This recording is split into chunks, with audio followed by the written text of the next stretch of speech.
Cinema theatrical రిలీజ్కు OTT రిలీజ్కు మధ్య సరిపోయినంత gap ఉండాలని ఎప్పటినుంచో ఎన్నో డిమాండ్స్ వినిపిస్తున్నా సరే నిర్మాతలు మాత్రం దానికి కట్టుబడడం కష్టమైపోతోంది. మొన్న మే 31న ఎన్నో అంచనాల మధ్య రిలీజ్ అయిన gangs of Godavari cinema release అయిన 2 వారాలకే ఓటీటీలోకి రాబోతోంది. అవును, ఈ సినిమా జూన్ 14 నుంచి స్ట్రీమింగ్ కాబోతున్నట్లు నెట్ఫ్లిక్స్ అధికారికంగా ప్రకటించింది. ఎన్నో అంచనాలతో ప్రేక్షకుల ముందుకొచ్చిన గ్యాంగ్స్ ఆఫ్ గోదావరి ఆ అంచనాలను అందుకోని మాట నిజమే. కానీ మరీ దారుణమైన వసూళ్లైతే లేవు. చిత్ర యూనిట్ అయితే ఫస్ట్ వీకెండ్లోనే సినిమా 80% రికవరీ జరిగిందంటోంది.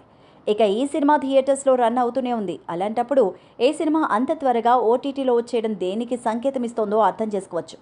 ఏ డెసిషన్ ఇప్పటికిప్పుడు తీసుకుందనుకోవడానికి వీల్లేదు. అగ్రిమెంట్ టైంలోనే చాలా క్లియర్గా డేట్తో సహా లాక్ చేసుంటారు. సో ఫలితాన్ని ముందే ఊహించి నిర్మాత నాగవంశీ డీల్ కుదుర్చుకున్నాడా లేదా త్వరగా స్ట్రీమ్ చేసుకోవడానికి నెట్ఫ్లిక్స్ నాగవంశీకి ఎక్కువ ఆఫర్ చేసిందా అనేది తెలియదు.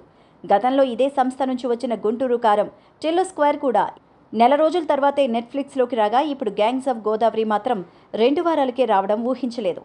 కొత్త సినిమాల హక్కుల విషయంలో ఎంతో దూకుడు చూపిస్తున్న నెట్ఫ్లిక్స్ రాబోయే రోజుల్లో కూడా ఇలాంటి సర్ప్రైజెస్ చాలానే ఇచ్చేలా ఉంది.